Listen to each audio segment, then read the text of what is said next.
joined the growing chorus of critics questioning the league's handling of star players caught in domestic and child abuse scandals.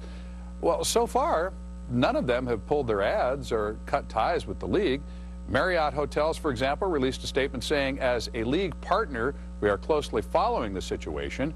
We trust that the NFL will address the matter appropriately. All right, how about from FedEx? We value our relationship with the NFL. We are watching developments in this matter closely, and we are confident that the league will take the appropriate steps.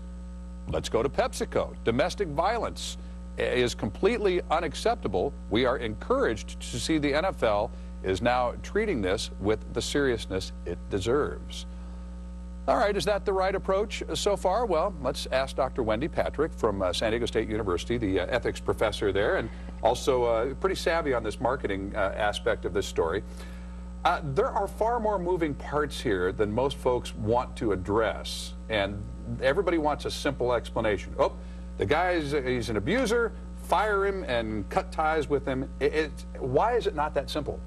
Well, the sponsors are put in a difficult scenario. On the one hand, money talks, and we have seen that the recent scandals have not affected NFL viewership. In fact, according to a recent poll by the Denver Post, since the Ray Rice scandal broke, viewership is up 8%, topping out at a whopping 22 million as of last week. Now, do we draw a cause and effect because of the scandal? Viewership is up, or is the NFL just more popular?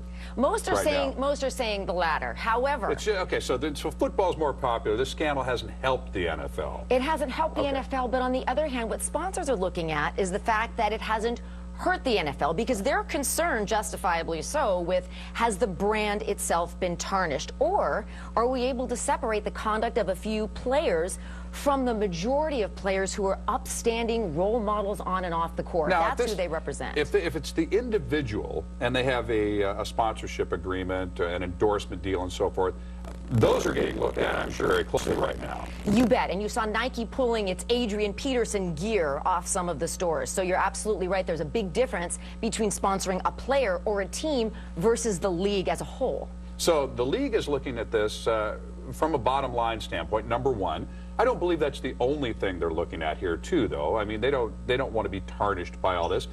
But is a private organization, which the NFL is, really equipped to handle this? I mean, is any organization really equipped to handle this? Or is this something relatively new that they're having to deal with? Well, it's not new in terms of this type of bad press, and to characterize the recent scandals as a black eye for the NFL is sadly an appropriate analogy here, because domestic violence is one of those emotionally charged subjects that they don't want to be associated with. They don't want to be associated with, and because of the public nature of what they do.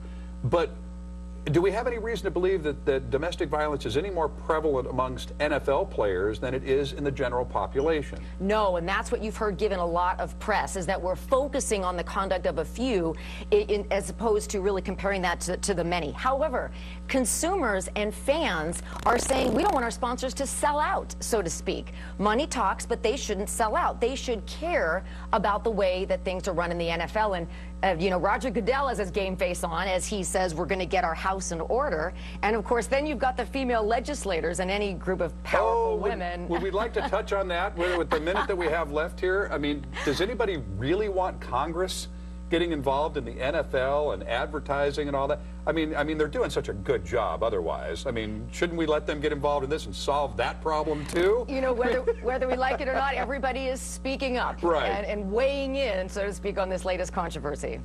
So again, nobody for a second condones domestic violence, so we should not, maybe the message here is, should not interpret the lack of action by sponsors as condoning this behavior at this time. Absolutely not. To the contrary, you just read some powerful statements that sponsors are making denouncing domestic violence and child abuse in the strongest terms possible and prompting reforms, which Roger Goodell apparently is taking very seriously. All right. Wendy Patrick, it's always good to talk to you. Thanks for coming in. Talk to you soon. All right.